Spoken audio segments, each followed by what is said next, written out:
오늘 이 말씀으로 오진철 목사님 나와서 교회 사역과 미래 사회라는 제목으로 함께 은혜를 나누겠습니다. 우리 박수로 환영하겠습니다. 감사합니다.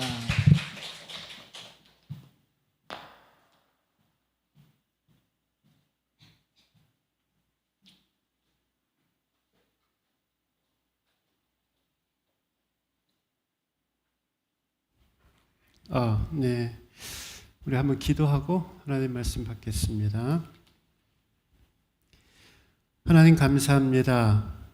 귀하고 복된 교회, 또 어디에 내놓아도 부끄러움이 없는 귀한 교회와 또한 사랑하고 존경하는 목사님과 함께 예배드리며 함께 말씀의 은혜를 나눌 수 있게 하여 주시니 참으로 감사하고 고맙습니다. 주님, 오늘 이 시간이 성령 하나님이 역사하는 시간 되기를 원합니다. 각 심령들마다 말씀 들을 때 마음이 뜨거워지게 하여 주시고, 말씀 앞에 새롭게 결단하게 하여 주시고, 회개할 것을 회개하게 하여 주시고, 감사할 걸 감사하게 하여 주시고, 결단할 걸 결단하게 하는 은혜의 시간 되도록 인도하여 주옵소서. 예수님의 이름으로 기도드렸사옵나이다. 아멘. 네, 잘 지내셨습니까? 네, 제가 여기 한 달 오면서 꼭 배우고 싶은 게 우리 윤 목사님 미소인데 이게 잘 안 됩니다, 저는. 그래서 아름다운 교회에서 또 건강한 교회에서 함께 이렇게 말씀 나누게 되어서 너무나 감사합니다. 교수는 방학 때 뭐 하나 궁금하시죠? 되게 바쁩니다. 저는 지난주랑 이번 주에 계절학기 여름 특강 수업을 매일 2주 동안 했었고요. 어제 그게 끝나서 엊그제 끝나서 비로소 조금 한숨을 돌렸습니다. 그리고 지난 주 중에는 장경동 목사님 교회 찾아뵙고 학교 학생들 보내주십사 좀 부탁도 드리고, 또 교회 앞에 이렇게 소개해달라 이렇게 말씀드리고 해서 나름 열심히 살고 있습니다. 또 주일에 또 귀한 교회 와서 이렇게 말씀을 전하니까 너무 감사하고 기쁩니다. 제 인생 모토가 있습니다. 제 인생 모토는 새들이 깃드는 나무가 되라입니다. 이거는 제가 하나님 앞에서 그렇게 살기를 원해서 제가 지은 제 삶의 모토입니다. 그리고 어떤 한 해에는 그 모토를 가지고 우리 교회 전 교회 교인들이 함께 올해 우리의 신앙 목표로 이렇게 삼고 애를 썼던 그런 때도 있습니다. 그리고 제가 섬겼던 교회에 화가분도 계시고 또 서예를 아주 잘 하시는 분이 계시는데, 그 서예를 하시는 한 장로님께서 그 새들이 깃드는 나무가 되라라고 그 말씀 적어주셔서 제가 한동안은 교회에다 걸어놨다가 한동안은 제 집에다 걸어놨다가 지금은 이제 연구실에 걸어놓고 새들이 깃드는 나무가 되기 위해서 그렇게 제 인생이 하나님 앞에 드려지기 위해서 살아가고 있습니다. 제가 그 말씀을 제 인생의 모토로 삼게 되어진 배경이 되었던 성경 구절이 오늘 여러분들과 함께 읽은 마태복음 13장 31절, 32절의 말씀입니다. 우리가 알고 있듯이 이 말씀은 천국의 비유예요. 그래서 우리가 복음 전에서 예수 믿게 되어지면 나를 통해서 많은 사람들이 예수를 믿는다라는 그런 뜻으로 일반적으로 해석을 합니다. 맞는 말입니다. 그런데 하나님의 나라, 천국 비유, 하나님의 나라의 비유라고 하는 것이 단지 우리가 죽은 이후에 가게 되어지는 나라만 하나님의 나라가 아니라 이 땅에서 하나님의 뜻이 성취되어지는 그곳, 이 땅에서 하나님의 다스림이 성취되어지는 그곳, 그것을 성경은 하나님의 나라라고 이야기를 합니다. 그래서 오늘 우리의 삶 속에 하나님의 통치와 다스림이 온전하게 이루어질 때 그 사람을 통하여 그 영혼을 통해서 하나님의 나라가 확장되어지고 나무처럼 자라게 되어져서 많은 새들이 깃드는 그런 나무가 된다라고 축복의 말씀을 주십니다. 우리 성산교회와 또 목사님과 또 사모님과 그리고 우리 모든 성도님들의 삶이 새들이 깃드는 축복의 나무가 되고 축복의 가정이 되어지고 축복의 교회가 되기를 주님의 이름으로 축원드립니다. 오늘은 지난주는 제가 목사님처럼 설교를 했고 오늘은 제가 교수님처럼 설교를 할 거고 다음 주는 제가 목사님처럼 설교하고 마칠 겁니다. 교회의 사역과 미래의 사회라고 이야기를 했는데요. 두 가지 부분을 우리가 다룹니다. 사실은 3시간짜리의 분량인데 중간중간 다 생략을 하고 중요한 엑기스만 여러분들과 함께 나누도록 하겠습니다. 이 이야기를 우리가 나누게 되는 함께 말씀을 나누는 이유는 두 가지가 있는데요. 두 부분인데요. 하나는 우리가 지금 교회에서 행하고 있는 모든 사역들, 예배를 포함해서 우리가 하고 있는 이 모든 신앙생활들을 전반적으로 짧게 점검하고 내가 과연 바른 위치에 있는지, 우리가 지금 올바르게 그것을 행하고 있는지를 돌아볼 수 있는 시간을 갖게 될 것입니다. 그리고 두 번째 부분인 미래사회, 교회, 오늘 우리의 섬김과 사역이 과연 앞으로 10년, 20년, 30년, 100년 후에 우리의 교회와 섬김과 사역이 과연 어떻게 열매를 맺어갈 수 있겠는가? 열매를 맺기 위해서는 우리가 어떤 마음의 자세를 가지고 신앙의 자세를 가지고 살아가야 하는가? 이 두 부분을 함께 나누어 보도록 하겠습니다. 넘겨보시죠. 네, 교회 사역의 목적이 있고요. 교회 사역의 내용과 본질이 있고 관계적 존재로서의 교회가 있고요. 여러 교회의 사역의 내용들이 있습니다. 이 사역 부분에 관한 부분입니다. 네, 넘겨주시고 교회 사역의 목적을 한마디로 얘기를 해보라. 그러면은 저희 성경에 있는 저 위의 문장을 한번 같이 읽어볼까요? 세상의 시작. 세상의 모든 피조물들의 근본적 목적과 마찬가지로 삼위일체 하나님을 영화롭게 하기 위함이다. 네. 그러니까 하나님께서 이 땅에 인간을 만드시고 하나님의 형상대로 인간을 만드신 가장 근본적인 목적은 하나님이 인간을 사랑하시고 인간이 하나님께 영광을 돌리기 위해서 하나님이 이 피조물들을 만들어 주셨다라는 거죠. 교회의 사역의 목적은 뭐냐? 그것과 마찬가지로 교회가 존재하는 유일한 목적이 있다라고 하면 그것은 하나님께 영광을 돌리기 위함이다라는 겁니다. 시편 66편 2절에 보면 그의 이름의 영광을 찬양하고 영화롭게 찬송할지어다 말씀합니다. 꼭 나의 교회에서의 신앙생활, 나의 교회에서 섬김이 하나님을 영화롭게 하는 그 목적과 그 이유가 아닌 어떤 다른 생각들이 우리의 교회의 사역과 섬김 속에 들어와 있다라면 회개해야 되고 오직 하나님께만 영광 돌리는 그런 사역이 되어야 할 줄로 믿습니다. 넘기시죠. 여러 사람들이 교회의 사역과 내역의 본질에 대해서 이야기를 했습니다. 다양한 방식으로 얘기를 했어요. 넘겨보시죠. 관계적 존재로서의 교회. 교회는 아까 첫 번째 말씀을 드렸을 때 하나님의 영광이라는 궁극적인 목적, 최종적인 목적을 이루어 가기 위해서 언제나 관계 속에서 하나님은 역사하신다라는 것이죠. 그래서 교회는 늘 관계 속에 존재하고 있다라는 겁니다. 첫째로 하나님과 교회와의 관계가 있고요. 또 교회 안에 함께 구성하고 있는 내부 구성원들 사이에 관계가 있다라는 것이죠. 또 교회는 단지 교회 안의 사람들만 잘 먹고 재미있게 지내고 행복하게 지내는 것으로 되지 않고 교회 바깥의 사람들과 관계를 맺으면서 이 세 가지의 관계를 통해서 하나님 앞에 어떻게 영광을 돌릴 수 있겠는가를 고민해야 한다입니다. 네 번째 보시죠. 여러 교회의 사역들이 있는데요. 두 가지로 크게 나눌 수가 있습니다. 첫째는 교회의 내적인 사역이 있고요. 또 하나는 교회의 외적인 사역이 있습니다.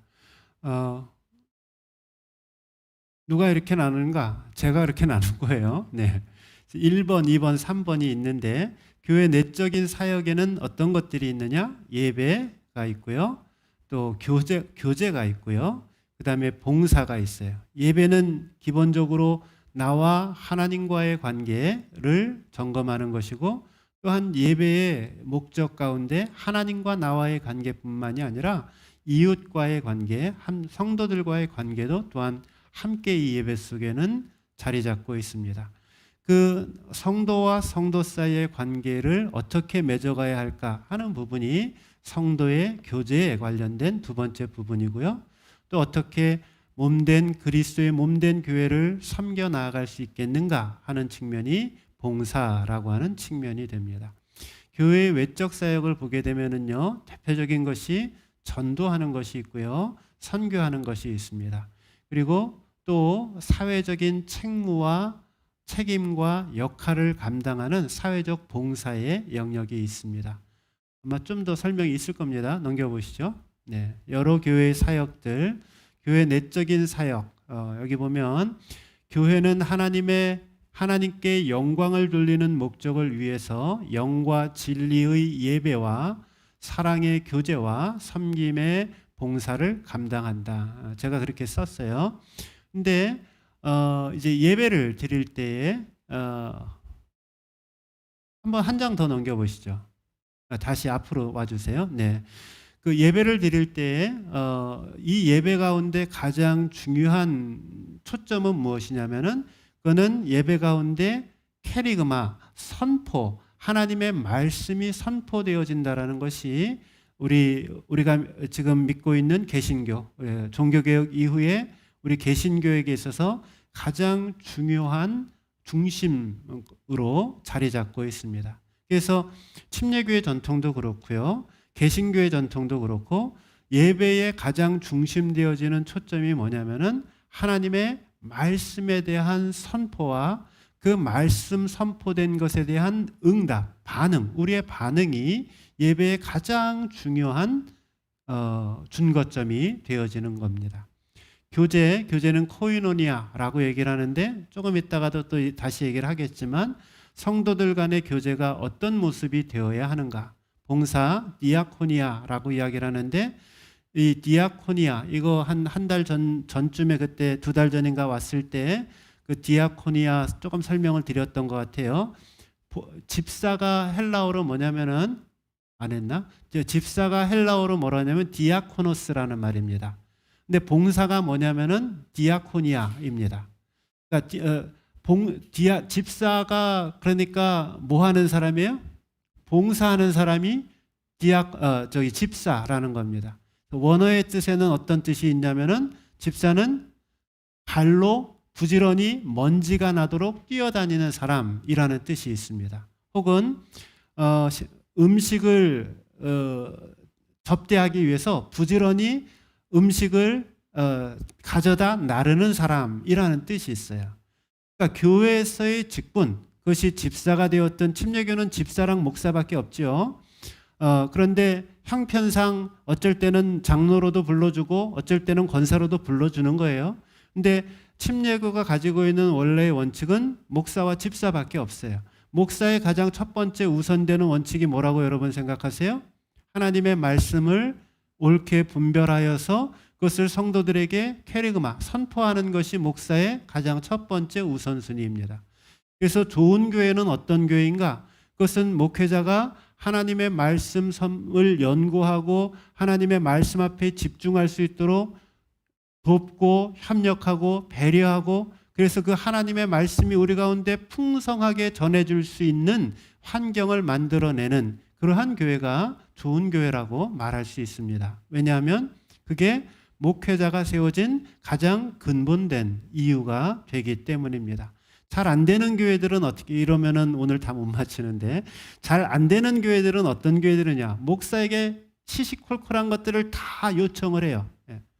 왜 우리 교회, 왜 우리 집에, 저쪽 집에는 신방을 갔는데 왜 우리 집에는 신방을 안 와요? 왜 여기는 만나서 같이 밥을 먹는데 왜 우리는 같이 밥을 안 먹어요? 등등등. 목회자가 하나님의 말씀에 집중하고 초점을 맞추고 그 일을 최선을 다해서 감당할 수 있게끔 어떻게 해서든지 배려해 주는 그러한 교회가 있고요. 제가 섬겼던 교회가 그래요. 어떤 교회는 어떻게 해서든지 목사한테 이것저것 빼먹으려고, 그래서 결국 하나님의 말씀에 집중하는 데에 방향을 흩뜨려 버리는 그러한 교회의 모습들이 있다라는 거죠. 성산교회는 우리 목사님이, 여러분 목회자가 하나님의 말씀을 준비하고 그것을 여러분들에게 이렇게 선포로 나타내는 데까지 얼마나 많은 준비와 시간과 기도가 들어가는지 아세요? 여러분 상상 못합니다. 제가 어젯밤 한숨이라도 잤을 것 같아요? 여러분 상상 못합니다. 그냥 와서 죄송합니다. 씨 부리는 것 같으세요? 하나님의 말씀이 그냥 전달되어지는 것 같으세요? 하나님의 은혜가 그냥 내려오는 것 같으세요? 결코 그렇지 않습니다. 하나님 앞에 무릎 꿇고 이 말씀이 오늘 우리 가운데 역사하여 주옵소서 기도하고 묵상하고 그 말씀 가운데 집중하고 나아갈 때 거기에 말씀의 역사가 일어나는 것입니다. 교회가 목사로 하여금 그거 할 수 있도록 어떻게 해서든지 돕고 섬겨야 합니다. 집사들은 뭐 하는 거예요? 불이 나게 뛰어다니는 거예요. 불이 나게 뛰어다니는 거예요. 목회자가 앞에 앉아서, 요즘 주보가 없으니까 주보가 없어요. 예를 들어서 한 달 반 전쯤으로 한번 생각을 해봅시다. 제가 초청 목사인데 초청해서 말씀을 전하는데 주보가 없어요. 그거 목사가 갖다 주면 되는 거예요, 안 되는 거예요? 안 돼요. 사모가 갖다 주면 되는 거예요, 안 되는 거예요? 안 돼요. 여기 설교하신 목사님이 주보가 없구나. 그거 누가 챙겨야 되는 거예요? 불이 나게 여러분들이 뛰어다녀야 되는 거예요. 이 물 누가 갖다 놨는지 모르겠는데 물이 안 차져 있어요. 이 사모님이 혹시 하시나? 회개하셔야 돼요.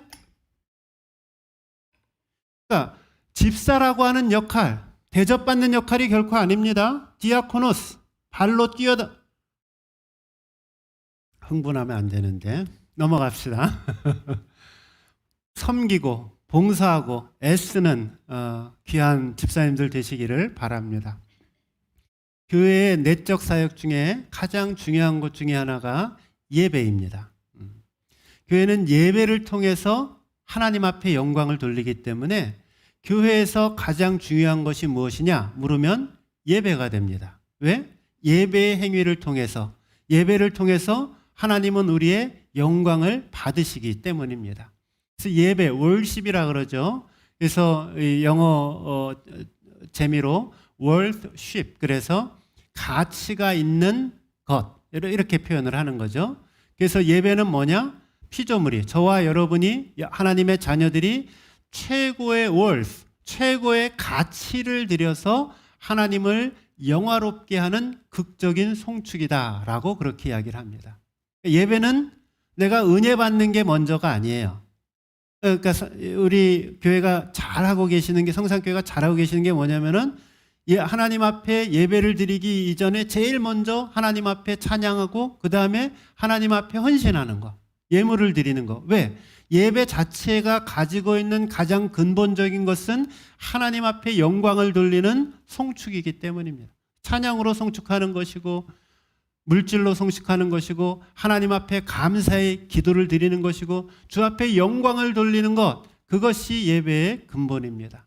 성경에 보면 요한복음 4장 24절에 하나님께 예배드린 자는 뭐와 뭘로 예배드리라 했어요? 옛날 성경에는 신령과 진정으로 라고 표현했고 요즘 성경에는 영과 진리라고 표현을 했어요. 신령과 진정이라고 하는 말을 들으셨을 때 여러분, 우리가 예배 드릴 때 어떻게 예배 드려요? 신령함과 진정함으로 예배 드려야 된다, 이렇게 얘기를 한단 말이죠. 그 말을 듣게 되어졌을 때 우리의 마음속에 내가 예배 드릴 때 정성껏 예배를 드려야 되는구나 정도의 의미로 우리는 신령과 진정이라고 하는 말을 이해합니다. 그런데 이 신령과 진정이라고 하는 말은 훨씬 더 깊은 뜻을 갖고 있습니다.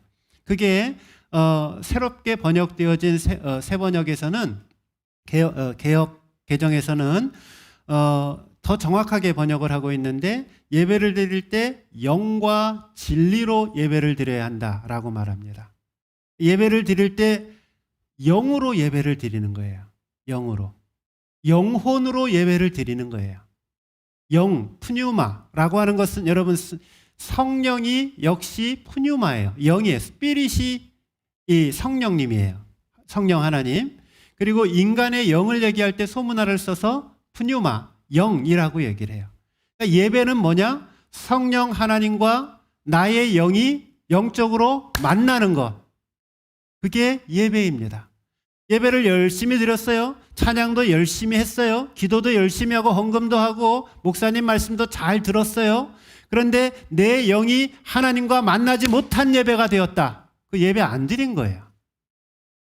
예배당 나왔다고 해서 그 예배 드린 게 아니에요. 하나님이 받으시는 예배가 아닙니다. 카인의 제물이 되고 맙니다. 하나님이 받으시는 아벨의 제사가 되어지기 위해서는 그 예배 가운데 임하시는, 오늘 우리 가운데 임하시는 그 성령 하나님의 충만한 은혜 속에 내 영이 함께 만나고 즐겁게 뛰어놀고 그 영이 주 앞에 영광 돌리는 그 예배가 되어질 때 영의 예배, 하나님이 받으시는 예배가 되는 줄로 믿습니다. 진리로 예배를 드린다. 영과 진리로 예배를 드린다 그랬어요. 물론 이전에 설명했던 것처럼 진실한 마음으로 예배를 드린다라고 하는 그러한 뜻으로 해석할 수 있습니다. 근데 더 많은 뜻들을 갖고 있는데, 첫째, 진리이신 예수 그리스도를 나타냅니다. 진리라고 하는, 알레세이라고 하는 말이 예수님을, 내가 곧 길이요 진리요 할 때 그 진리, 그러니까 예수님을 통해서 우리는 예배를 드리는 거예요. 예배를 통해서 우리는 예수님을 만나는 거예요. 예수님과의 만남, 예수님과의 조우가 없다라고 하면 그 예배 제대로 드린 예배가 아니라는 거예요. 또 진실한 마음, 우리가 전통적으로 해석을 했던 진정한 마음, 진실한 마음으로 예배를 드린다라고 하는 뜻도 담고 있습니다. 진리의 반대말은 뭔가? 그것은 죄입니다. 죄가 없는 상태, 알레세이아, 그것은 죄가 없는 상태를 가리킵니다. 하나님 앞에 형제와 다투고 싸우고 하나님 앞에 나와서 예물 드리려고 하면 예수님께서 뭐라 그랬어요? 그 예물 제단 앞에다 놔두고 급히 가서 형제와 화해하고 그리고 나와서 나에게 와서 예물을 드리라 라고, 예배를 드려라 라고 말씀한다는 거예요. 하나님이 받으시는 예배는, 하나님은 거룩하시기 때문에 죄를 전혀 알지 못하기 때문에 하나님은 그 죄된 인간의 마음과 해결하지 못한 그 죄의 모습을 가지고 예배 드릴 때에 그 예배를 하나님은 결코 받지 않으신다라는 겁니다. 그래서 예배 드릴 때 뭐 해야 돼요? 회개해야 돼요. 회개는 말의 회개가 아닙니다. 회개는 방향을 돌이키는 것이 회개이죠. 그래서 주님, 내가 그동안에 내가 노름하고 내가 도적질하고 내가 거짓말했는데 하나님 나 용서해 주세요. 잘못했어요. 눈물 흘리는 것이 회개가 아닙니다. 그리고는 더 이상 하나님 앞에 거짓말하지 않고 도박하지 않고 싸우지 않고 죄의 방향을 돌이켜서 삶을 바꾸는 것이 회개입니다. 그러니까 우리가 하나님 앞에 제대로 예배만 드릴 수만 있다라면, 우리가 하나님 앞에 제대로 회개할 수만 있다라고 하면 오늘 우리의 교회가 결코 세상에 밟히우는 소금이 아니라 세상을 변화시키는 맛을 간직한 소금이 되는 줄로 믿습니다. 넘겨보시죠. 짧게입니다. 예배에는 4가지가 필요합니다. 하나는 찬양이고, 또 하나는 기도이고, 또 하나는 선포이고, 또 하나는 헌신입니다. 이건 4가지 중에 어떤 것 하나가 빠졌어요. 그건 예배가 아닙니다. 여러분, 찬양을 드릴 때 영으로 찬양해야 됩니다. 앞에서 인도하시는 우리 전도사님과 또 같이 함께 찬양하시는 귀한 찬양들 은혜스럽습니다. 찬양이 우리 가운데 살아있고 움직이기 위해서는 여러분들이 좌석에서 앉아서 찬양을 드릴 때에 그 찬양이 살아있는 찬양이 되어지기 위해서는 무엇보다도 내 영이 하나님 앞에 감동을 받아야 됩니다. 그 찬양을 통해서 내가 은혜를 받아야지 그 찬양을 인도하는 그 인도자들의 그 영이 사람들에게 전달되어지는 것이고 내가 하나님 앞에 영으로 찬양해야지 그 찬양이 하나님이 받으시는 산 찬양이 되는 줄로 믿습니다. 기도. 여러분 기도해야 됩니다. 어떤 사람들은 기도할 때 조용한 기도를 좋아하는 사람이 있습니다. 어떤 사람은 소리를 내서 하는 기도를 좋아하는 사람들이 있습니다. 조용한 기도를 좋아하는 사람은 소리 내서 기도하는 사람들을 싫어합니다. 아우 목사님 왜 주여라고 외치라 그러지? 나는 하나님이 귀머거린가? 난 조용한 기도가 좋아. 또 소리 내서 기도하는 그러한 것을 좋아하는 사람들은 저 밋밋하게 저기 잠자고 있나? 하면서 서로 기도하고 있는 그러한 모습들을 비평을 합니다. 더 중요한 문제는 뭐냐면은 소리를 내서 기도하는 것을 조용히 기도하는 것을 찬성하는 사람들은 소리를 내서 기도하는 사람들을 반대하면서 중요한 것은 기도하지 않는다라는 겁니다. 소리를 내서 기도하는 것을 좋아하는 사람은 소리를 내서 기도하는 것을 좋아하는 사람은 소리 내서 기도하지 않는 사람을 비평하면서 역시 기도하지 않는다라는 겁니다. 기도가 우리의 삶 속에 살아있어야 되는데 그 기도가 죽은 기도로서 그냥 형식적인 기도로서 우리에게 남아있을 때가 얼마나 많이 있습니까? 기도는 호흡이다라는 말 많이 하죠. 기도는 하나님과의 대화이다라는 말 많이 하죠. 여러분 대화가 뭡니까? 아내와 남편이 대화를 해요. 오늘 자식을 대학을 보내는데 무슨 과를 보내는 게 좋겠어? 하고 남편이 물어요. 아내가 상과를 가야 되는 게 좋을 것 같아. 의대를 가는 게 좋을 것 같아.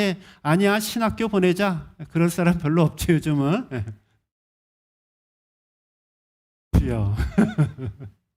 그런데 대화라고 하는 건 뭐예요? 상호간에 주고받음이 있는 거예요. 기도는 뭐예요? 하나님과 내가 상호간에 주고받음이 있을 때 그게 대화가 돼요. 여러분 기도를 한번 잘 생각해 보세요. 주님 찬양합니다. 영광을 돌립니다. 하나님 이게 저한테 참 어렵습니다. 하나님 내 마음 아시죠? 위로해 주세요. 하나님 이 삶의 문제 나에게 이렇게 있는데 하나님 이거 해결해 주세요. 하나님 내 삶 속에서 역사해 주세요. 역사해 주실 것을 믿습니다. 아멘! 하고 어떻게 해요? 시원하다. 그리고 집에 가시죠? 예. 하나님이 뭐라 그러시던가요? 여러분들한테? 대화가 아니죠? 예. 여러분의 소원, 여러분의 생각, 여러분의 마음 그것을 하나님한테 막 다다다다다 하나님이 그래 내가 이제 막 얘기하려는데 나가. 예. 눈 떠버려. 다른 일 해버려. 예. 여러분 기도하면서 하나님의 음성을 들으신 적이 있으십니까? 기도는 내가 하나님께 아뢰는 것뿐만이 아니라 그 기도의 시간을 통해서 하나님의 음성을 듣는 것이고 하나님의 뜻을 알게 되는 것이고 하나님의 역사와 인도를 경험하는 것이 살아있는 기도가 됩니다. 선포, 훌륭한 목사님 밑에서 여러분 말씀 잘 들으시는 거 행복하신 줄 알고 돌밭이 있고 옥토밭이 있고 가시나무 떨기밭이 있죠. 예.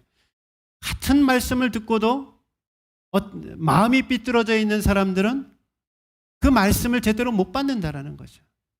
하나님의 말씀이 내 삶 속에 풍성하게 역사할 수 있도록 주님 오늘 하나님의 말씀 가운데 역사하여 주옵소서. 하나님 목사님의 그 입술을 통하여 들려지는 하나님의 말씀이 성령님의 역사 속에서 살아있는 말씀에게 되게 하여 주시고 내 삶 속에 역사하게 하여 주시고 우리의 교회 속에 역사하여 주시고 하나님 오늘 우리에게 말씀해 주옵소서. 이 마음 갖고 하나님 말씀 들을 때 그 마음이 옥토의 마음이 되는 줄로 믿습니다. 헌신, 예배에는 헌신이 꼭 들어갑니다. 구약시대 때 하나님 앞에 예배를 드린다라고 하는 것은 하나님 앞에 예물을 드리는 행위를 가리켰습니다. 예배 없는, 하나님 앞에 드리는 예물 없는, 하나님 앞에 드리는 헌신이 없는 예배가 예배일 수 있을까요? 성경은 그렇지 않다라고 이야기를 합니다. 교회가, 여러분 이걸 아셔야 돼요. 교회가 수요 예배라고 하는 말을 요즘은 더 이상 안 써요. 금요 예배라는 말을 더 이상 안 써요. 수요 기도회라고 이야기를 합니다. 그리고 수요 성경 공부라고 얘기를 하고 금요 기도회라고 이야기를 합니다. 왜 그런지 아세요? 헌금을 안 하기 때문입니다. 예배에는 헌금이 있어요. 예배에는 하나님께 드리는 헌신이 있단 말이죠. 그 헌신이 없이 하나님께 드려지는 온전한 예배가 될 수가 없습니다. 그래서 지방의 목사님들이 한 달에 한 번씩 모여요. 뭐 회의하고 같이 밥 먹고 뭐 교회에 대해서 이야기하고 서로 격려해주고 합니다. 근데 그 전에 예배를 드려요. 헌금을 할까요? 안 할까요? 헌금을 해요. 왜? 예배로 드리기 때문입니다. 두 가지 적용을 꼭 하셔야 됩니다. 첫째, 가끔 7순이 되고 8순이 되고 무슨 집을 이사 가고 목사님 우리 교회 와서 예배 드려 주세요. 혹은 우리 모임에 와서 예배 드려 주세요. 그리고 예배 드려 달라고 하고 헌금을 안 해요. 그거 성경적이지가 않습니다. 하나님께 예배를 요청할 때에는요, 그 예배 가운데 하나님께 드려지는 우리의 정성과 예물이 있어야 합니다.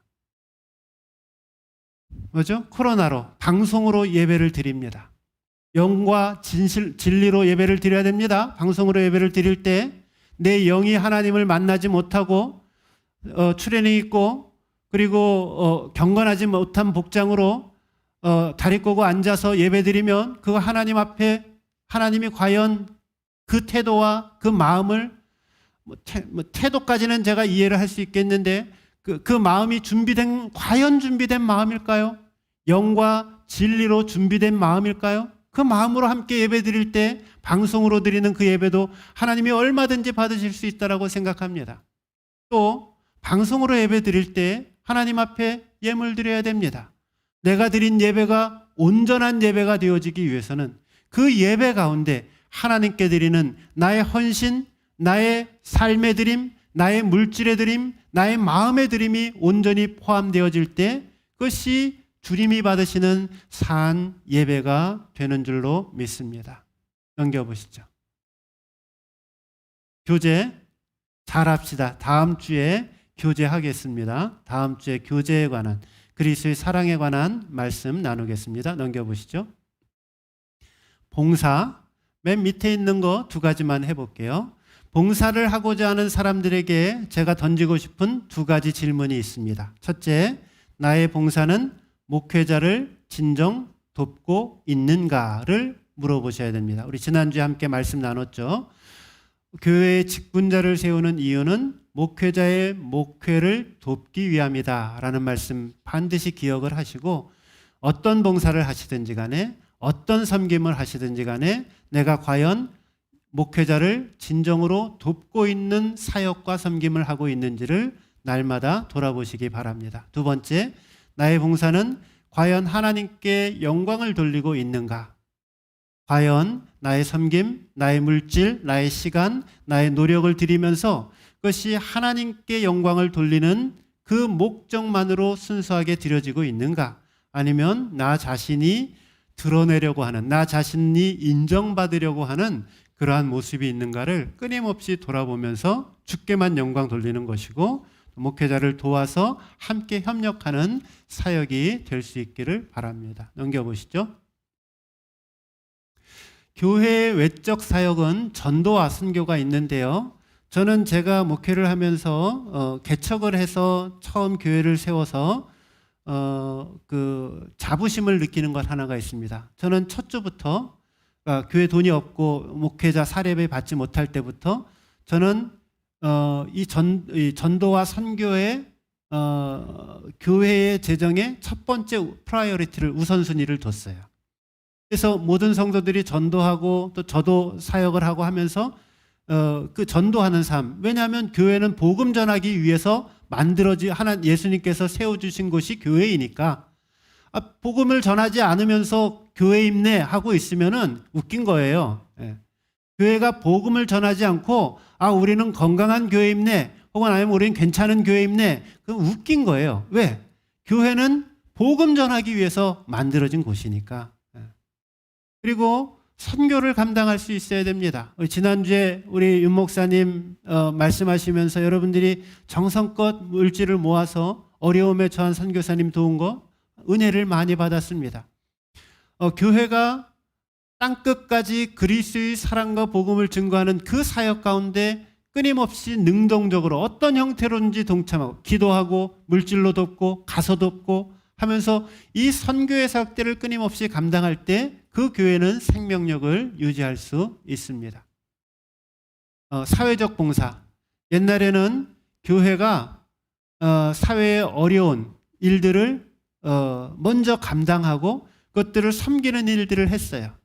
오늘날의 교회가 욕을 먹는 몇 가지 이유 중에 하나는 뭐냐면은 교회가 너희들끼리는 잘 놀고 있는데 너희들 왜 어려운 사람들 돌보지 못하고 왜 너희들이 사회적인 봉사들을 제대로 충분히 감당하지 못하느냐라고 하는 비판들을 받게 됩니다. 근데 이 사회적인 봉사도 기본적으로 오늘 교회가 그리스도인들이 마땅히 어떤 형태로든지 능동적으로 감당해야 될 그러한 삶의 영역이라는 겁니다.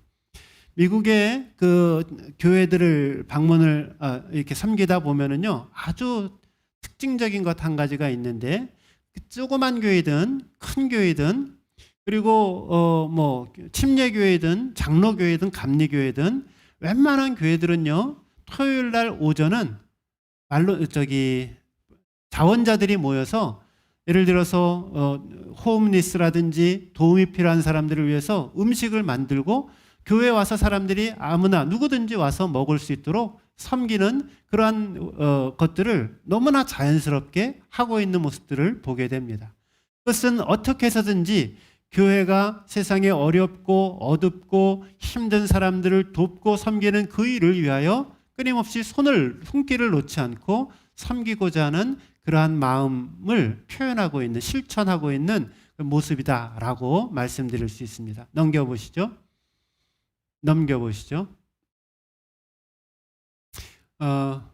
넘겨보시죠. 네, 그래서 이것도 넘겨보시죠.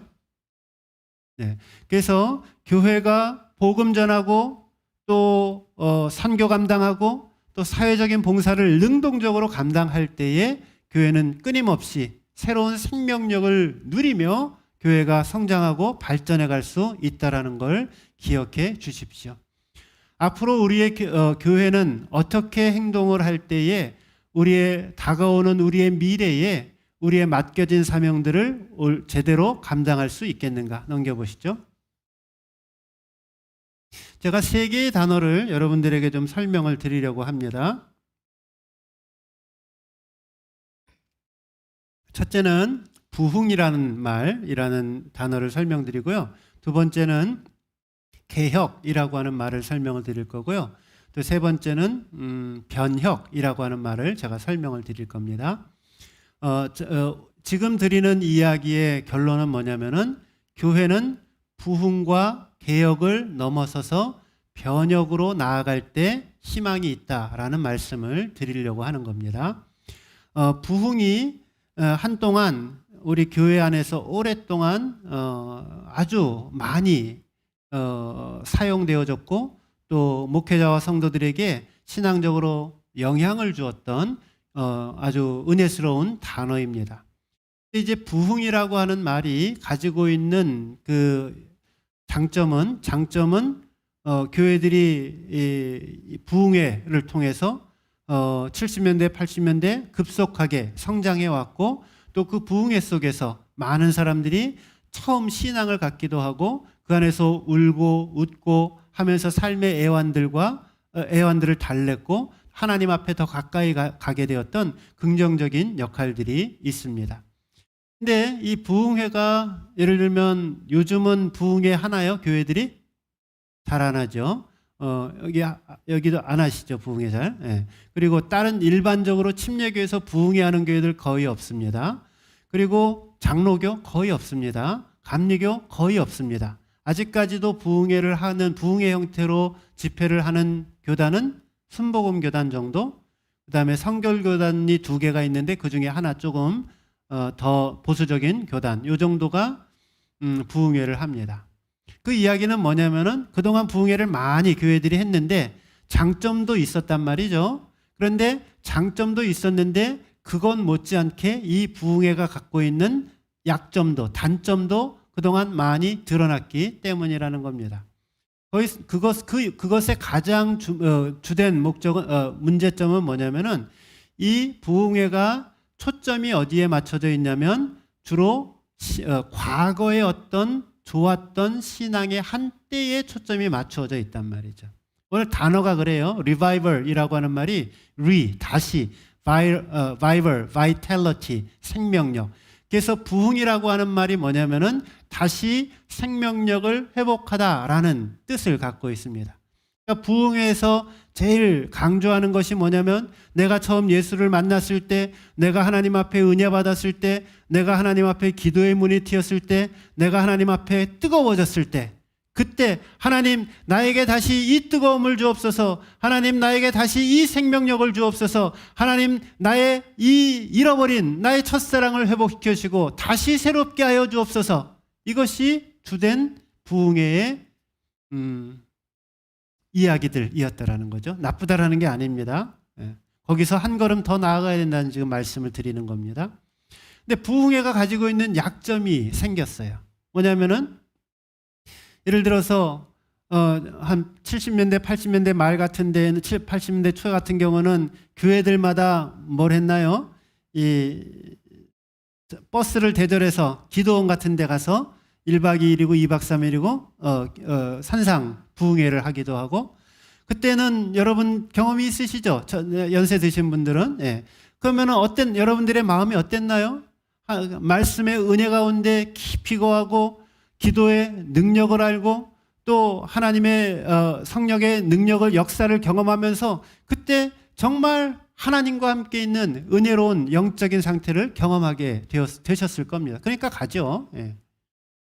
근데 그 은혜 받은 그때 다 받은 다음에, 그리고 이제 우리 승리합시다. 그러고 집에 딱 내려왔어요. 근데 그 다음날 됐네?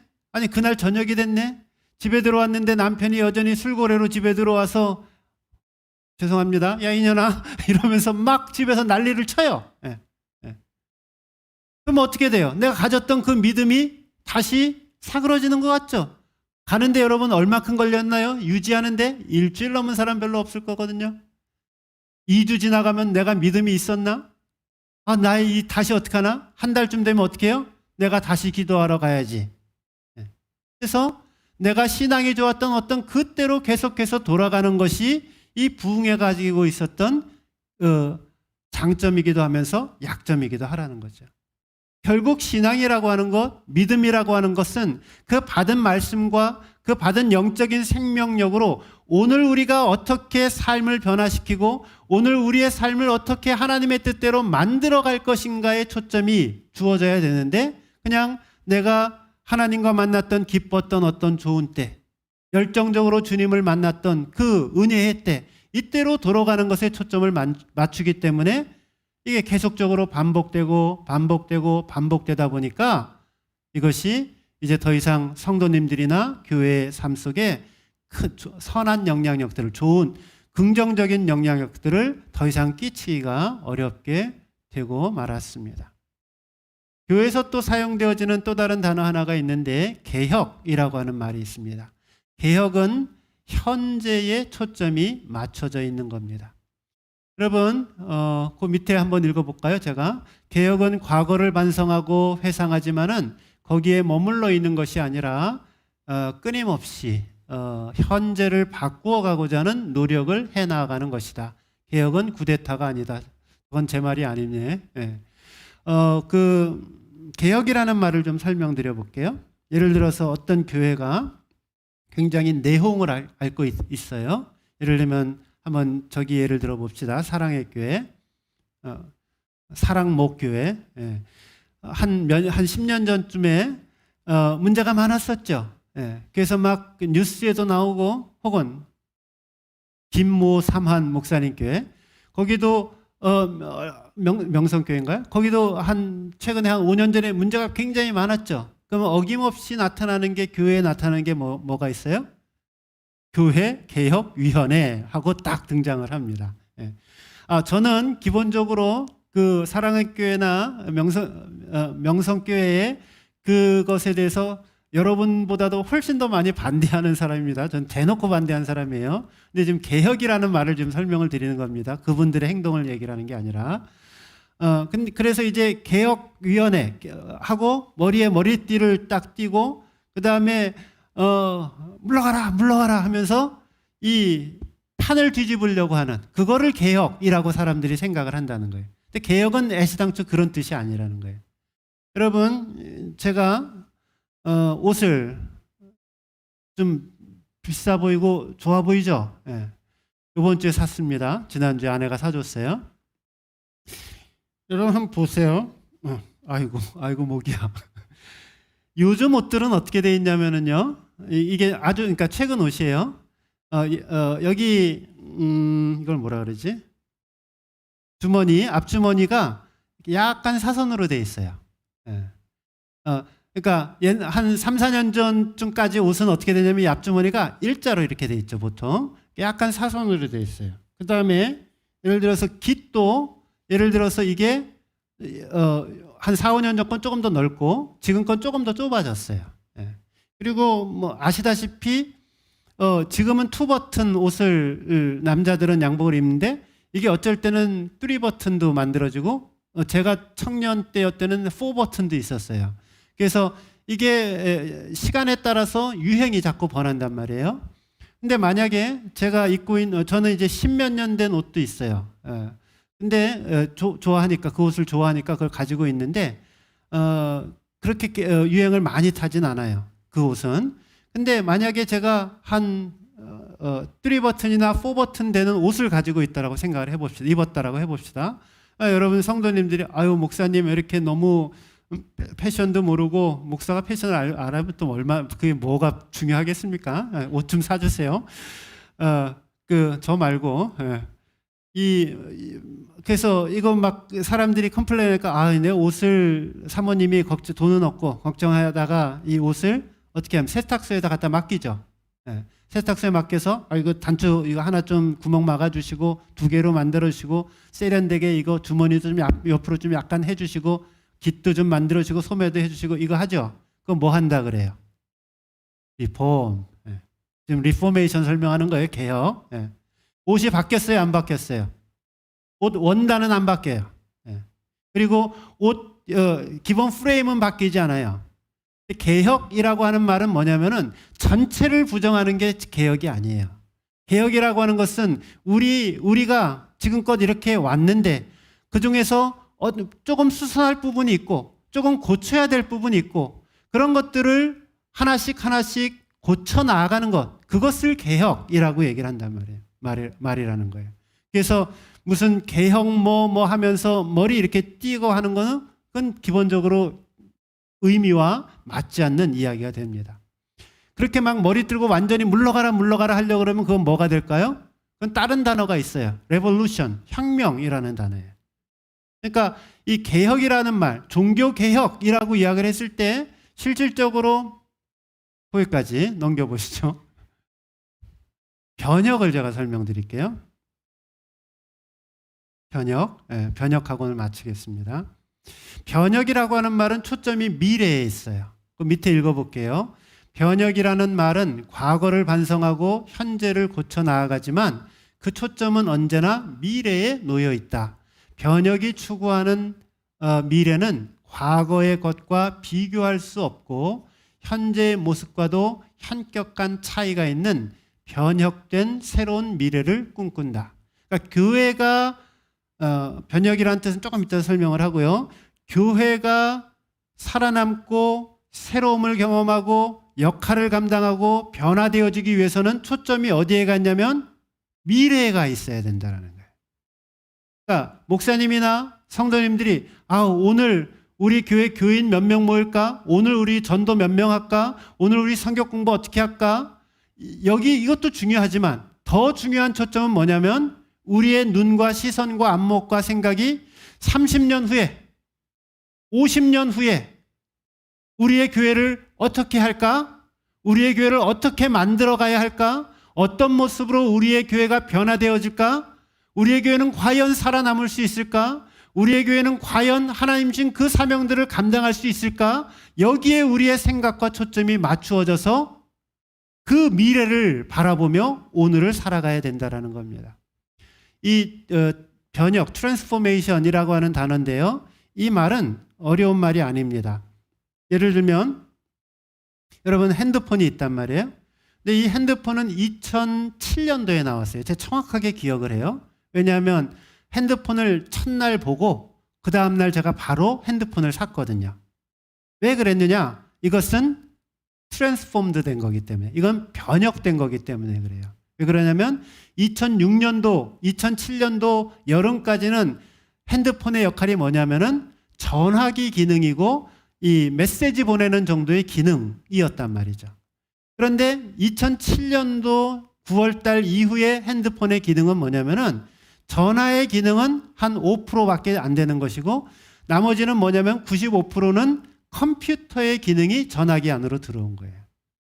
근데 이 전화기에서 그러니까 그걸 핸드폰 뭐라 하는지 잘 모르겠어요. 하여튼 전화기에서 이 셀로폰이 된 그것이, 셀로폰은 전화기만을 생각하고 있을 때는 상상하지 못했던, 그 미래를 상상하지 못했던 새로운 변화라는 거예요. 그래서 이 변혁이 가져다주는 그 말의 의미는 내가 그냥 과거를 답습하거나 현재를 조금 바꾸는 것에 우리의 초점이 있는 것이 아니라 하나님이 우리에게 주실 그 미래, 하나님이 우리에게 허락하실 그 미래를 바라보며 우리가 이전에 경험해보지 못했던 새로운 모습으로 우리의 교회와 우리의 신앙과 또 우리의 목회와 또 우리의 섬김이 바뀌어 나아가는 것을 꿈꾸며 나아갈 때 그것이 변혁된 교회라고 말할 수 있습니다. 한 번 더 넘겨보세요. 결론을 맺어야 될 것 같아요. 시간이. 넘겨보세요. 두 가지 말씀하고 말씀 마치겠습니다. 어떻게 우리는 우리의 미래를 과거나 현재에 머무르지 않고 우리가 한 번도 경험해 보지 못했던 새로운 그러한 변혁되어진 교회의 미래를 꿈꿀 수 있을까? 두 가지 기준이 있습니다. 하나는 예수 그리스도께 대한 믿음, imitating God, imitating Jesus. 예수님이 사셨던 그 삶의 모습을 우리의 삶 속에 살아가는 것. 여러분, 믿음이라는 단어 제가 설명을 드렸죠? 예수 믿는다라는 것으로 끝나는 것이 아니라 그 피스토스라고 하는 그 믿음은 우리의 삶 속에 구체적으로 주님을 충성스럽게 따라가는 것까지가 믿음이다 라고 말씀을 드렸어요. 한참 전이지만 기억나시죠? 네. 그런 것처럼 오늘 우리가 새로운 미래를 찾아가기 위해서는 어찌하든지 저와 여러분들이 예수 그리스도의 발자취를 따라서 그분이 사셨던 그 삶의 모습이 우리의 삶 속에 날마다 우리의 삶의 현장 속에서 실현되어지고 그 삶의 모습대로 살아가는 작은 예수들이 우리 가운데 끊임없이 일어나게 되어질 때 그때의 교회의 미래는 희망이 있는 것입니다. 나는 저 장로님을 보면 나는 저 장로님처럼 살고 싶어. 저 권사님의 모습을 보니까 나는 정말 저분이 정말 예수님처럼 보여. 나는 저 목사님과 전도사님을 보니까 정말 주님처럼 살아가는 주님의 진정한 제자처럼 보여. 이러한 삶의 모습과 간증들이 우리 가운데 차고 넘쳐날 때에 거기에 참된 소망이 있는 줄로 믿습니다. 두 번째, 성령님의 인도를 받으셔야 합니다.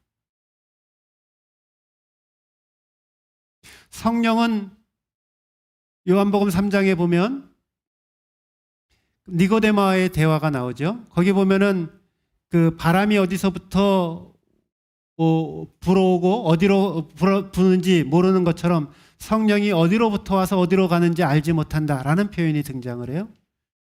성령님은 우리의 생각을 뛰어넘습니다. 성령님은 우리의 경험을 뛰어넘습니다. 성령님은 우리의 습관을 뛰어넘습니다. 성령님은 우리의 상상을 뛰어넘습니다. 성령 하나님 앞에, 하나님의 영 앞에 온전히 엎드려지고 온전히 그 하나님의 성령님의 음성 앞에 우리가 순복하며 나아갈 때에 하나님은 우리가 경험하지 못한 새롭고 놀라운 미래의 교회의 세계로, 신앙의 세계로 우리의 삶을 이끌어 갈 줄로 믿습니다. 아무쪼록 우리 성산교회 잘하고 있습니다.